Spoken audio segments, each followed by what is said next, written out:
Good morning and good afternoon, everyone. Welcome to the Digital Bankers panel discussion on sustainability in the supply chain.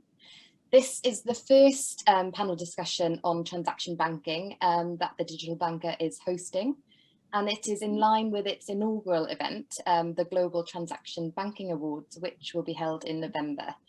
So I'm your moderator, Kanika Seigel, and we have 4 panelists with us today. So first we've got Daria Yonan from HSBC. We've got Amit Agarwal from DBS. We've got Victor Ivanov from BNP Paribas and Kamran Khan from Deutsche Bank. Just a couple of housekeeping points before we begin. So we do have a lot to cover within this topic. So sustainability within the supply chain is huge. If you do have any burning questions, please do send them to me in the chat function. And if we've got time, I'll try and address them at the end. Secondly, this is a live event, but it is being recorded. So in a few days' time, the discussion will be available for you to watch again online via the Digital Bankers website. So if you wanted to recap or rewatch or share with your network, please do so. So I think it'll be worth going straight into the discussion. And Daria, I think I wanted to address the first question to you, actually. And I think what I'm quite interested in, and I think our audience is, you know, where the drive for sustainability within the supply chain is coming from. Is it from the bankers, the corporates themselves, or someone else? Hi, Kanika. Thank you for having me here. Handily, HSBC has conducted a survey of 2,000 capital markets participants, so involving issuers as well as investors. The results of the survey are available publicly, so you can check up online on HSBC website. But fundamentally, one of the questions that was asked during the survey was why the corporates and investors care about sustainability, including social and environmental issues. And it was interesting to me personally to see that most of the most popular answer to this question was corporates in particular care about sustainability because it's the right thing to do for the society and the world. And you can definitely see that the progression on thinking around this specific item has changed quite substantially in the last few years. One of the reasons for that was COVID, because COVID really just showed to the world how fragile our existence is. And for example, the same question in 2019 had no particular popular answers to it. But we certainly can see that corporates themselves are thinking about sustainability as one of the drivers that they have to incorporate in their future. Now, other reasons that have been picked up by corporates were because this is important for their employees, because it's important for their customers. It's important for the regulators. In particular, we can mention a few regulatory actions that have been issued recently. So in particular, the German Supply Chain Due Diligence Act that has been ratified by the German Parliament very recently, requiring corporates to conduct due diligence on the supply chains. So there are a lot of stakeholders who are really moving the discussion in the right direction. And we certainly can't forget the investors, because this is a very important stakeholder. And again, through the same survey, we picked up a few data points, basically showing that a substantial share of the investors now have policies around understanding the investment companies, and they have policies for responsible investing, the ESG metrics, and they incorporate those metrics in their investment decisions. So yes, it's quite a landscape of the stakeholders, and all of them play an important role in decisions. I did want to ask, actually, Victor, maybe this will be a question for you. I think you mentioned, Daria, you know, kind of the focus on this in a kind of post-pandemic world. But I wonder, Victor, what's your experience with how corporates incorporate ESG and focus on sustainability in the supply chain when there is economic upheaval like the COVID pandemic? Is that still going to be front and center of their agenda? No, absolutely. Well, first of all, hello to everybody. I'm very pleased to be part of that panel. I think Daria addressed, the universe of stakeholders pushing for, the ESG imperative to be really met by corporates in a very holistic way. Maybe trying to bring a slightly different angle here. We are living through unprecedented times. There are crises that are unfolding, and one of the things that I think we start to witness and will become a very important pattern going forward is not only companies will need to look into how they will be embedding sustainability in their own operations, but they will need to be considering also how the decisions that are made by other companies or in other sectors out there will be having an impact on their operations. We have some very interesting examples these days. You're surely all aware that there is a huge increase in the gas prices in Europe and in other parts of the world. We have seen disruptions coming out of that. Well, when it comes to, energy distributors or even fertilizer companies, one could imagine that they have factored these kind of shocks to some extent into their planning. But I have been reading that actually now there is an issue for ice cream to be distributed through supermarkets because of that crisis.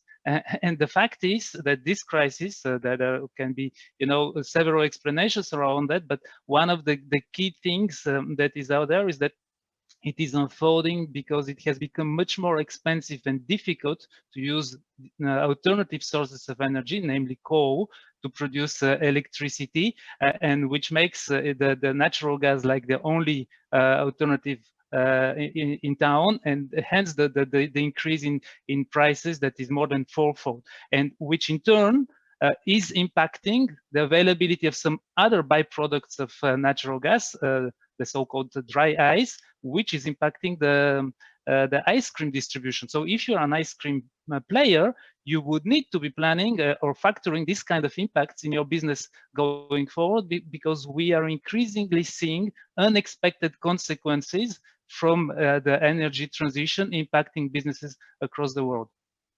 So that's a very important factor for I would say investors going forward, not only to make sure that the management of the companies in which they're investing are really paying attention to transform their operations, but that they are also factoring in all the additional new risks that are unfolding out there.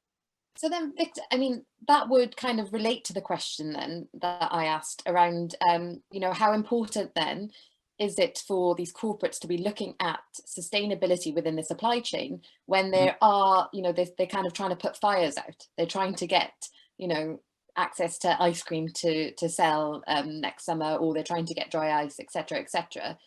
I mean, how does that affect the way that they incorporate sustainability within their agenda? Well, the first thing that you need to realize is that, well, sustainability, it also means resilience. Okay, and this is something that we have noticed in the immediate aftermath of the COVID-19 situation, where a number of supply chains have been disrupted over the short term. Now we see that we have entered a period where the disruption can be protracted. That there are shortages of semiconductors, just to give one example that is affecting, sectors such as automotive very, very deeply, and that are here to stay. So clearly, one of the consequences would be to look at supply chains and to try to embed the sustainability in a way to make it much more resilient to the risk, some of the the bottlenecks, and also probably to move to slightly less optimized supply chains from cost and working capital perspective, with the view of finding the suppliers out there that will be the ones that you could rely upon even in a crisis moment. And this will include the ESG considerations very clearly, because suppliers who are not moving and not following the ESG imperative may not be in business in a few years from now. And Kamran, I think that'd be a good place for you to come in. I mean, how are corporates and banks who are supporting their corporate clients, obviously, you know, how are they becoming more resilient? How are they, you know, making sure that their supply chains are resilient? So I think, first of all, thank you for inviting us to participate in this. I think Daria and Victor have pretty much summarized where the pressure is coming from. Where I would rather focus on now is, so where do we go from here? So there are two types of corporations out there. Ones that don't yet have a sophisticated ESG plan on how to deal with their supply chain, meaning they're going slightly blind right now, operating blind. They have some sort of like audit of the top 10 most troublesome suppliers or distributors, and based on these snapshot audits, they make a determination that, well, if the worst ones are better, not as bad as we thought, then the rest of the supply chain must be okay. That is far from certain. So that's one set of corporates. The other set of corporates actually have a sustainable supply chain program, and they are wondering when and from which direction are we going to get some arrows coming in saying you're not doing it right. Okay. Right? So they are now worrying about, okay, do we have the right KPIs? Do we have the right structure? Do we have the data to defend ourselves? That's kind of where we are. The pressure is not going to go away because consumers are not changing. And the demographics is on the side of ESG in every respect, right? So people who are just like us, we expect our companies to be responsible. And when we buy a shirt, we want to make sure it was not prepared with forced labor or, you know, resulted in environmental degradation of the waters or what have you. So I think that pressure is just continuing to mount. And the question now is, who can actually help put in place the right systems? Now, how do you put that together? So the two types of problems. I don't have a system. I need one. I have a system. Is it really good enough? And to solve for both of these, you need to have a lot of expertise and understanding in not just trade finance, not just banking, but also sustainability and the regional context within which sustainability happens.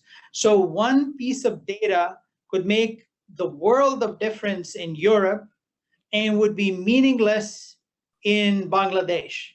Right? And vice versa. So, you know, it's the copy and paste of ideas and talking points is easy, but to actually put that system in place requires a lot of soft skills and hard skills and iterations. Yeah. And that's what's happening. That's what we're seeing. Yeah. So it sounds like there's, you know, it needs to be kind of personalized depending on the corporate that you're working with. I mean, if we were, for example, to look at, you know, a clothing company that does have a, you know, factory based in Bangladesh that sells in a shop, you know, shops out of Europe or the US. You know, Kamran, firstly, it'd be good to ask you, I mean, how do you go about kind of looking at these key performance indicators that you measure their sustainability through? And I know this is a very, you know, limited example, but it'd be quite interesting to know about, yeah, just that process a little bit. Yeah, so it is very customized. All ESG ultimately is customized, with the exception of some commoditized products like green bonds. Most of ESG transactions are structured and customized to the company and its operations. So you can't, you know, there is guidance. We look at guidance from all around the world, whether it's EU or SASB or UN, World Bank, what have you. But oftentimes you end up in a situation where there is nothing that matches it exactly. Yeah, So of course. it requires you to have the expertise to come up with a judgment and advise your client to say, this is the best of all possible worlds solution. If you want to be 100% safe, this is what we would recommend, right? And then there is the less than 50% solution, which, you know, as a bank, then you have to have the integrity to say, you know what, you are not meeting the basic threshold here. And therefore, I cannot call this transaction ESG compliant, right? So that's the range.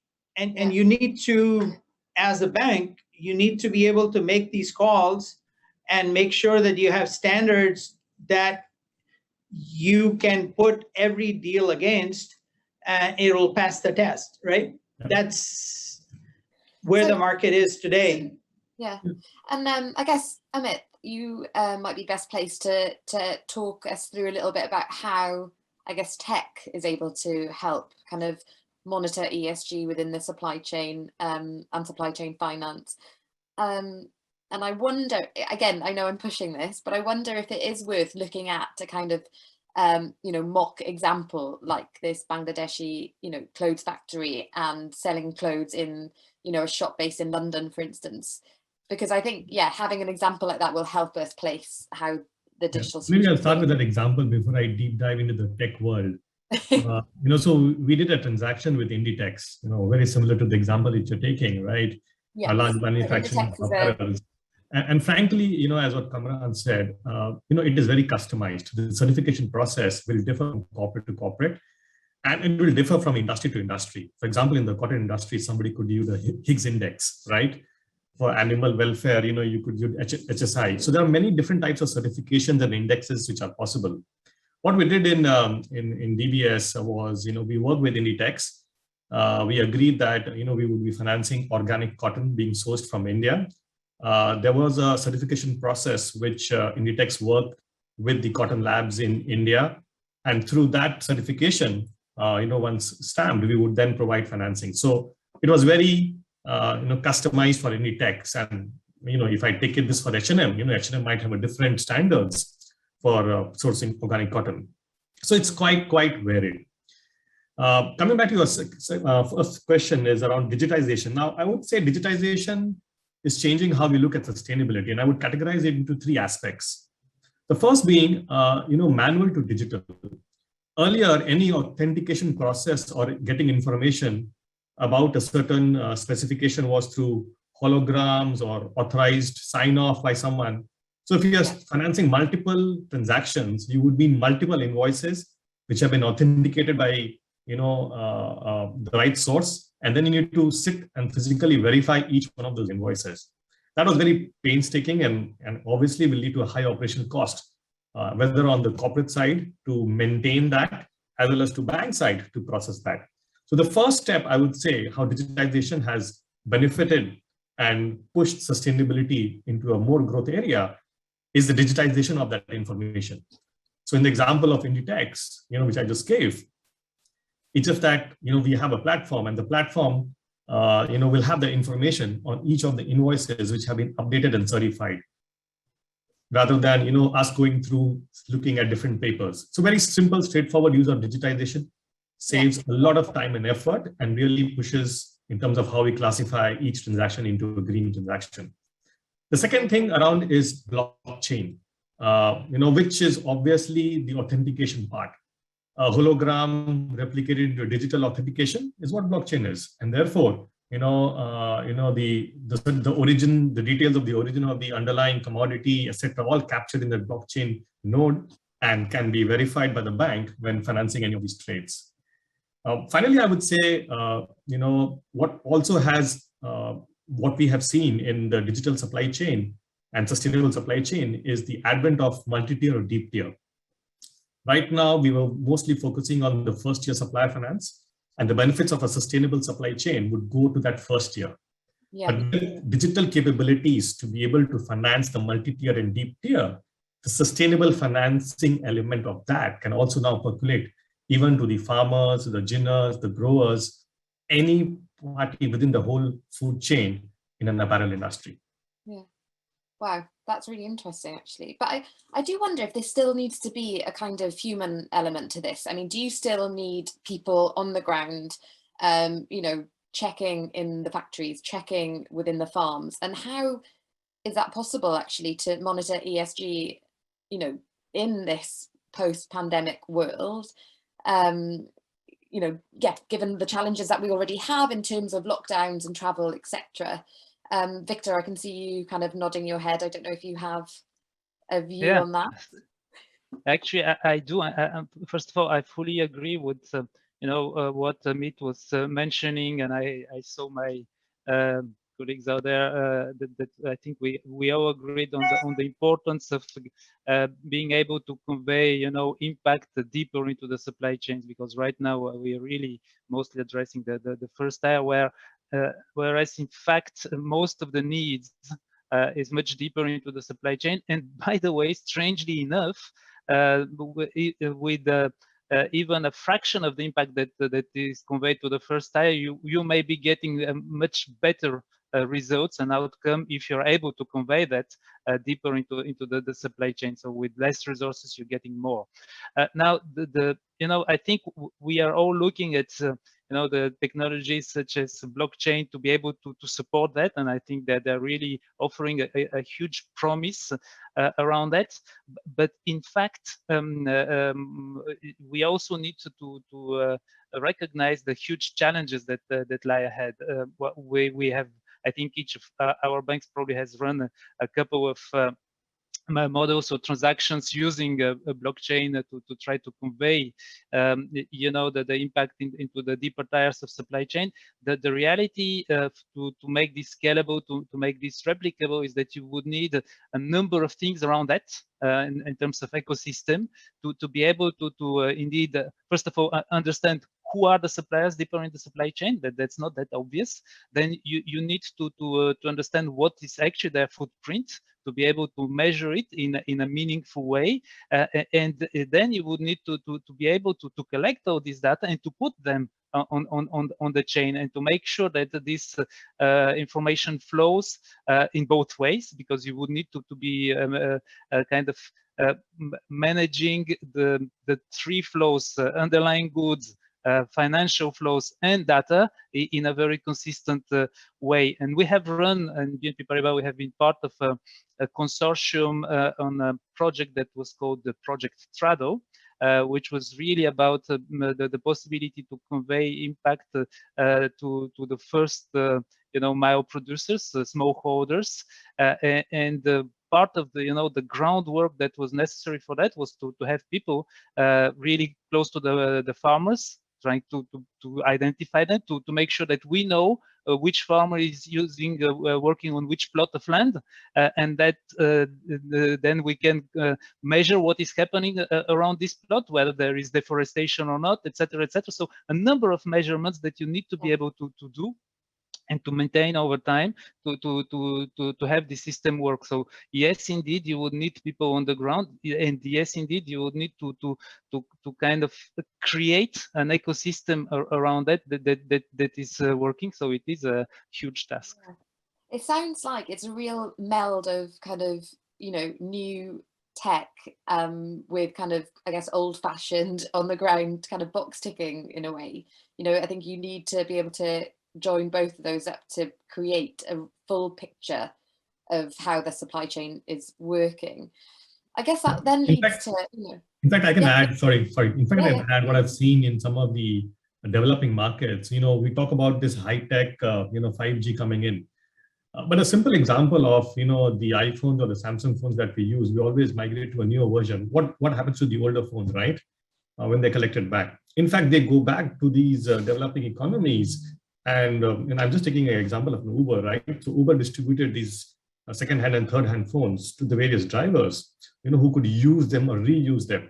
And therefore, the penetration of mobile, going back to your question of whether how much still it remains manual, is that such mobile or tablet devices are now available at a factory or a workshop level, where the line man just needs to has a very simple questionnaire, you know, 3 questions. Okay.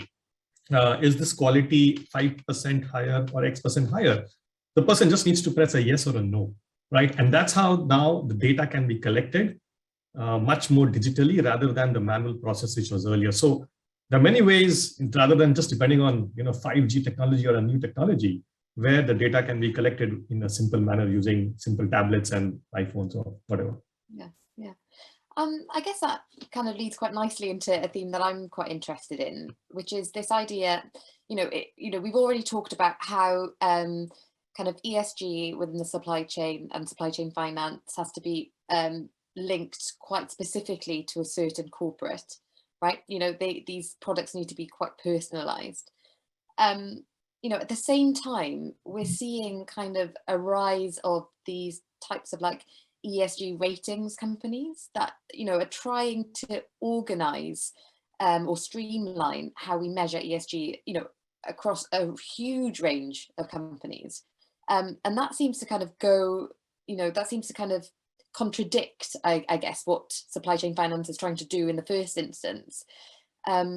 So Daria, I guess, I wonder, from your perspective, how much, what is the role of these kind of ESG ratings companies, and what value do they add, if any? I'm just really quite interested, Kanika. Why do you say it contradicts? It's a very specific word. Okay, maybe contradicts might be a bit strong, but I feel like, like I say, what we've talked about is how certain products need to be linked to specific KPIs depending on a company. And then you get, on the other end of this, you get some ESG ratings companies that just kind of look at it as a blanket type of rating. So they might not necessarily look at how a clothing company looks at forced labor, for instance, because that's not part of their assessment, or they're not able to get that data. And so their view on how that company has implemented ESG might be slightly skewed. And I think there's a comparison that they can make to kind of credit ratings agencies as well, in terms of that, how are they funded? Sometimes they might be getting funding from the corporates that they're meant to be rating. So I wonder, about how independent they are as well. So I think there's just a lot of questions that have come up in terms of this kind of new sector of ratings agencies. And I'm just curious to maybe get your view on kind of the role they play and how accurate they might be able to be. Yeah, sure. Well, to be honest, I think, Kanika, on this one, the key word is new, right? So I think it's all fairly new area for everyone, right? And the overall market is quite fragmented. So there is a whole ecosystem of market players. There are technology providers, there are rating providers, there are analytics companies, there are companies that try to tackle the regulatory aspects because there are some reporting requirements enforced on corporates. Fundamentally, everyone has a role to play, right? So it's an ecosystem, and I think all the market participants need each other to really create the framework within which the corporates can satisfy their regulatory requirements as well as manage their reputational risk, because there is a lot at stake for our corporate clients in this environment.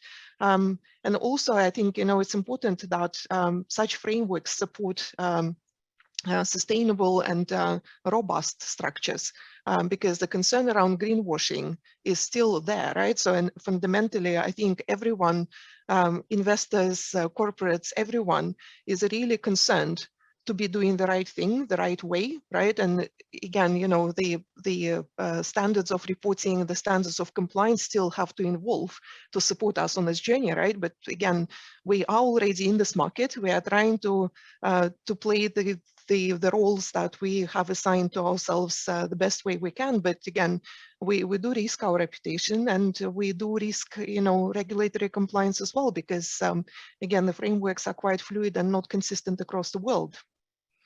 Yeah. So Kamran, I think that's an interesting point. This, the greenwashing point is always comes up in discussions around sustainability. So, for me, yeah. So how is greenwashing? Is it a distraction when it comes to actually creating products? Supply chain finance products for the corporates that you work with. I think we should be very careful to think about greenwashing as a distraction or it's a bit of a dismissive approach is really not the right one. It is very real. It is happening. We all know that it's happening. So for us as bankers to ever suggest that it's a distraction, I think would be perhaps not very appropriate. So we don't look at it as a distraction. We look at it as a benchmark for what is professionalism in the ESG world. So as a bank, we have very high standards. We have our own taxonomy. We are very proud of the fact that it's one of the highest standards in the world.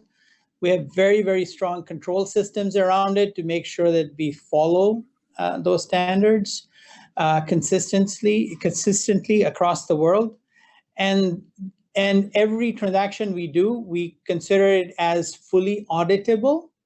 So we have to have paper trail to say, why did you think this was ESG compliant, and so on and so forth.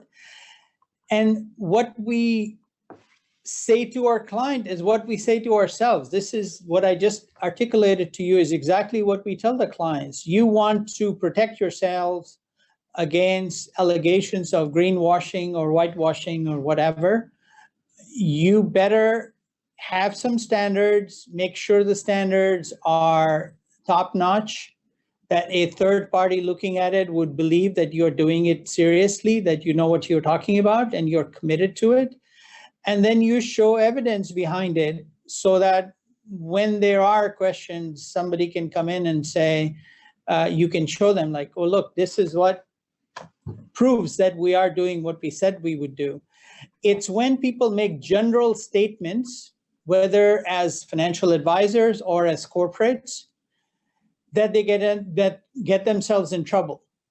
So you just make a general statement and you don't specify exactly what that means and what you will do and what you will not do, then you are inviting questions on all kinds of behavior that you might, undertake in a normal course of your business, and it becomes less and less defendable. Now, let me connect it with the comment the question you had around rating agencies. Just like with everything in the ESG world, we can't lump everything under one term, right? So there are rating agencies that rate corporates, the big 5, 6. They are by and large focused on multinationals.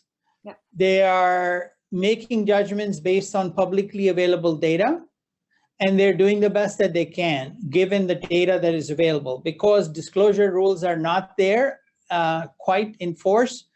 So companies don't have to disclose too much. So if I'm a ESG rating agency, I can only get what I can get, and then I make a judgment on that. So I see a lot of people saying, oh, they don't do a good job or whatever. I think it's not fair. Once the disclosure rules get tighter, they'll have more data and their assessments will be more meaningful. Then you have some firms that are providing a very specific service within the supply chain world. And we work with many of them, and we're live with many of those types of transactions, who would go and actually rate the suppliers for a multinational. Yeah. And it's a very different model. That is data in, assessment, report out model, versus capture data, assess, and opine, which is like the big rating agency model. So I think we need to separate these two and make sure we understand what's happening. Now, the supplier chain ones, we work with them a lot because we have intertwined our banking operations with those structures in quite a few instances. Those have to be customized, because you can have the same approach to a small supplier that you have to a very large supplier. Course, the cost implications are different.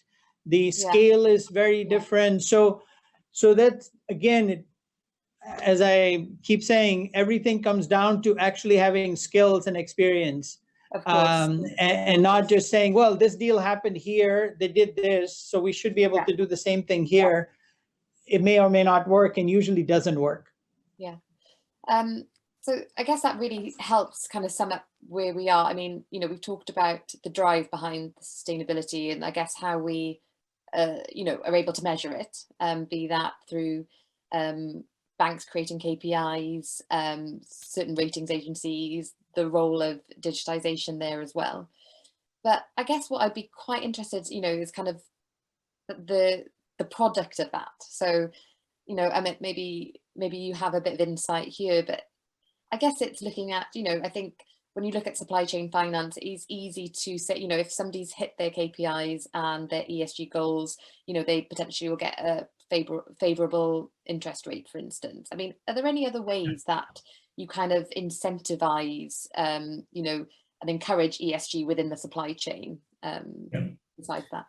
Yeah, I think one of the standard products which is available in the market is the sustainability linked pricing, right? So in case you are able to match up to the certification requirements or the KPIs, obviously you get a differential pricing, which corporates can use as a tool to incentivize the suppliers and make them compliant. The other thing, you know, which we have noticed while in conversation with such large buyers, it's not only about the supply chain finance linked sustainability pricing. It's also about transition finance. So for example, again, going back to the example of a factory in Bangladesh. Now the factory in Bangladesh can be compliant only if they change the way they have been working and improve their operations. So it's not only about forced labor, it's also about maybe the usage of machinery which produces a certain quality. And the usage of such machinery or the compound in which the laborers work, if needs to be changed or enhanced, means a more lump sum capex sort of investment, which is where transition finance kicks in.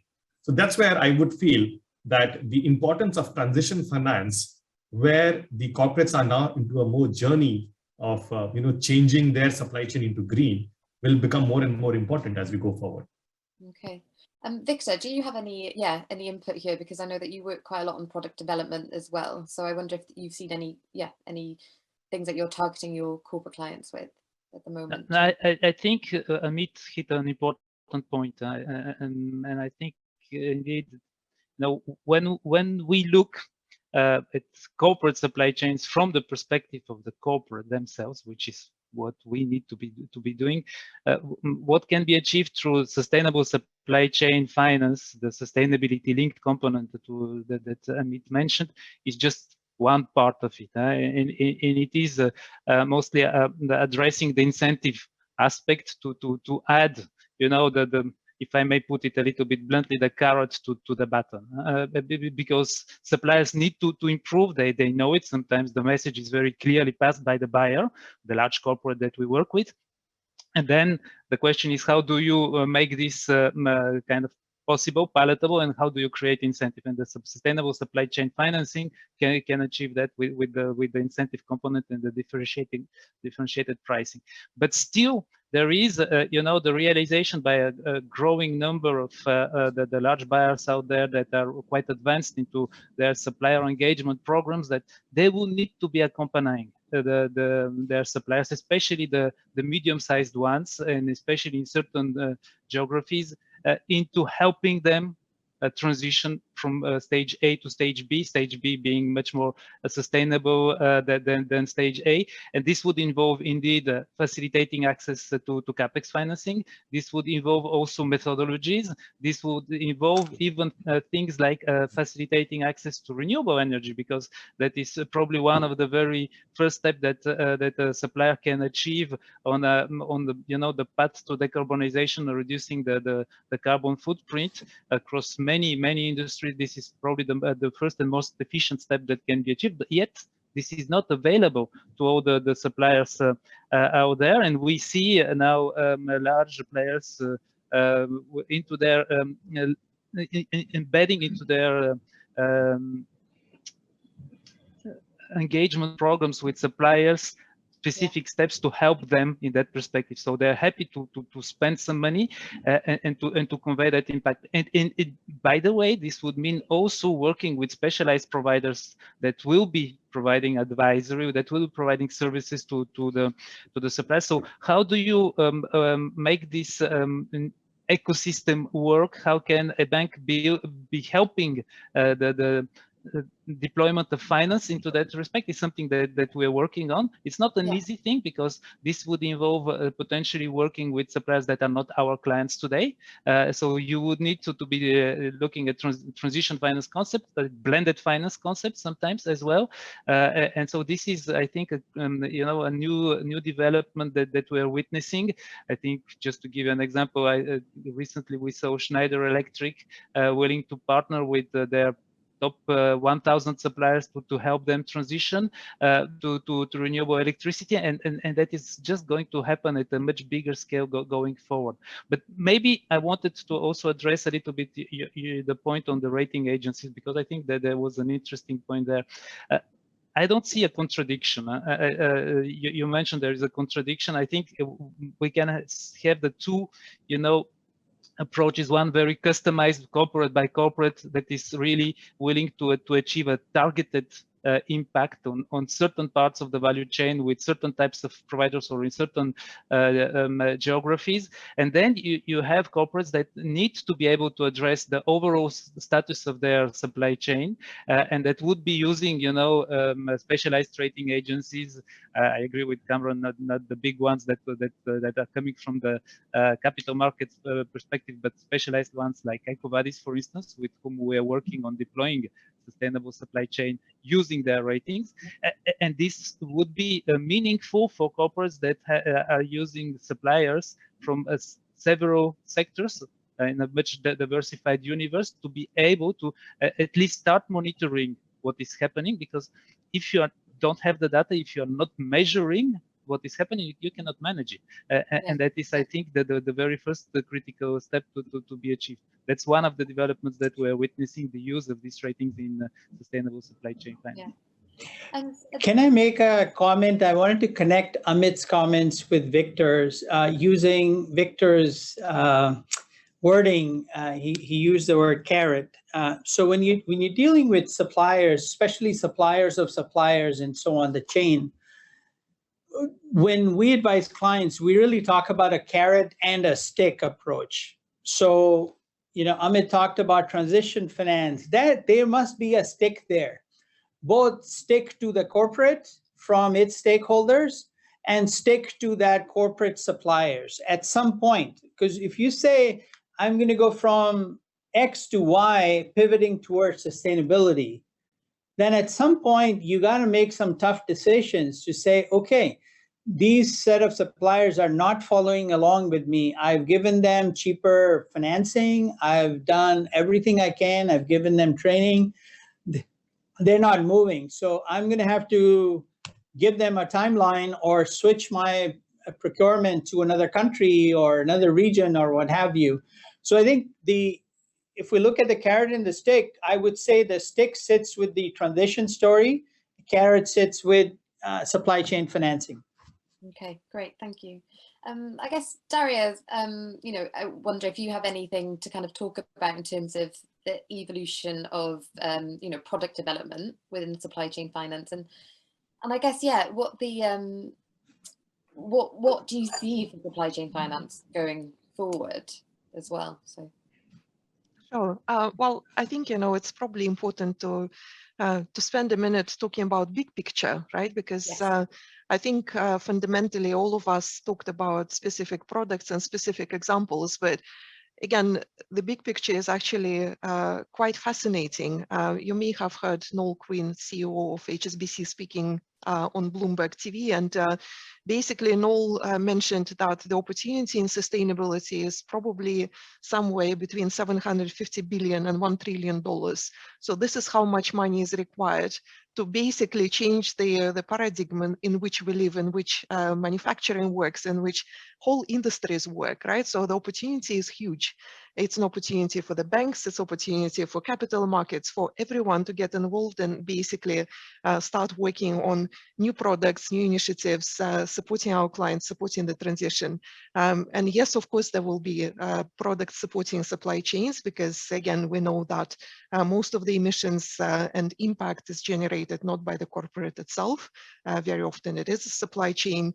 And we also know that some industries generate more greenhouse gas emissions, for example, compared to others, right? But fundamentally, we will see an absolute change in how we do business, how the commercials, the manufacturing, like everything works.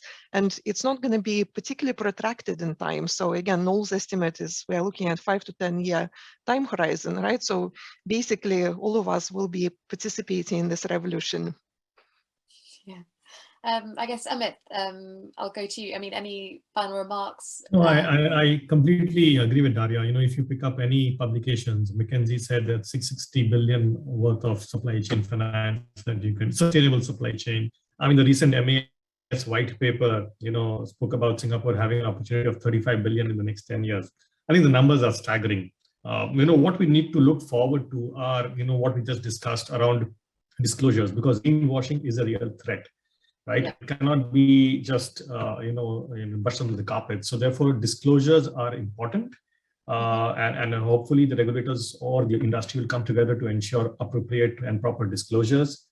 There has been also a demand, a consistent demand from the banking institutions in terms of getting a capital relief on the green financing that is being done. So while they're happy to offer a differential pricing to the corporates, you know, it should be backed, you know, on that from the regulators as well.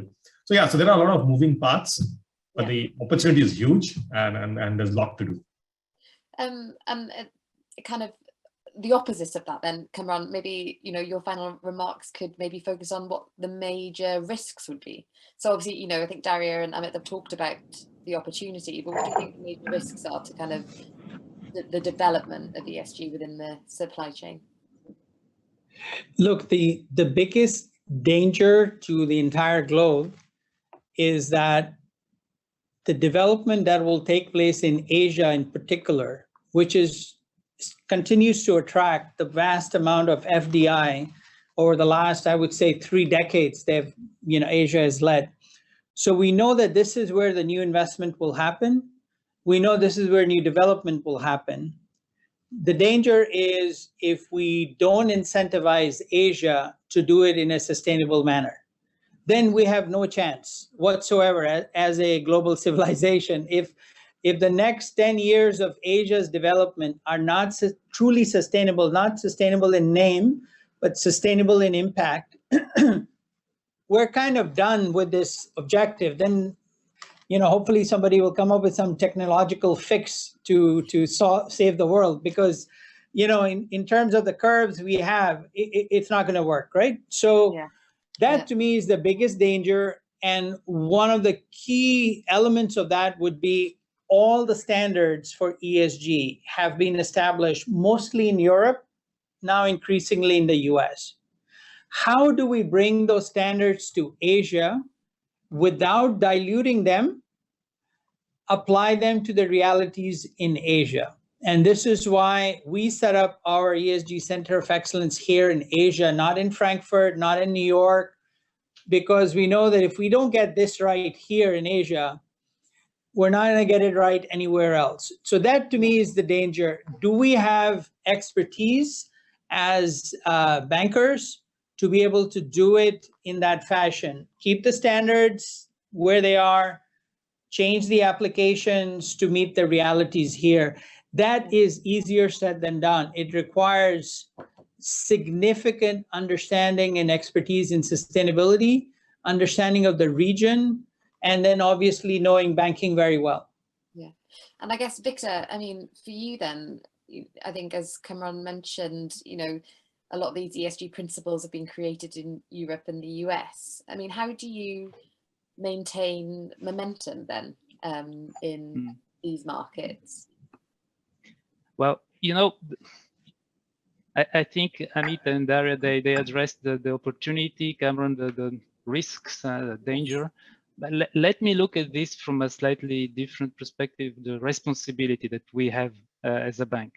And I think we in BNP Paribas, but probably many of our colleagues here recognize that we have a huge role to play to accompany, you know, this transition, to support our clients and to really finance our path towards a more sustainable future.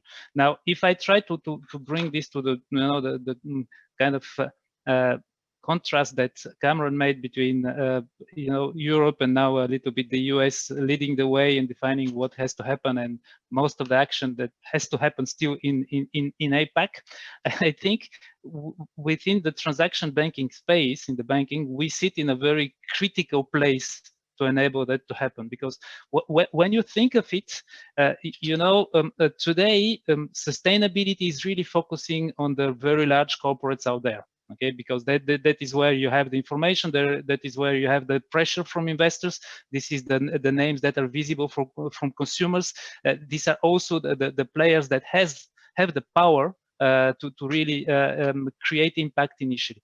But the whole transformation will not happen if we are not able to address the huge swaths of economy out there that are managed by mid-cap players that are in the emerging world and in APAC, for instance. And I think that what we are starting to see is kind of a significant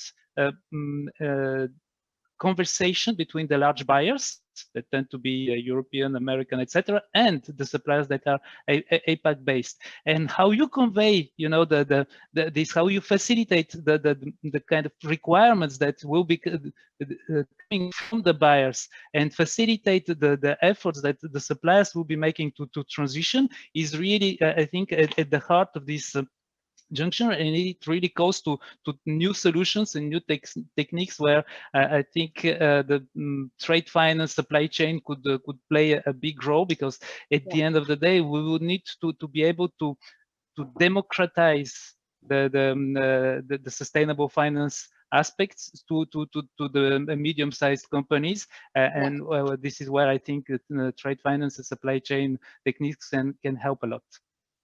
And I think that's a really important point to perhaps end on, actually, is the democratization of sustainability within supply chain finance. I think that kind of incorporates a lot of what we've discussed today.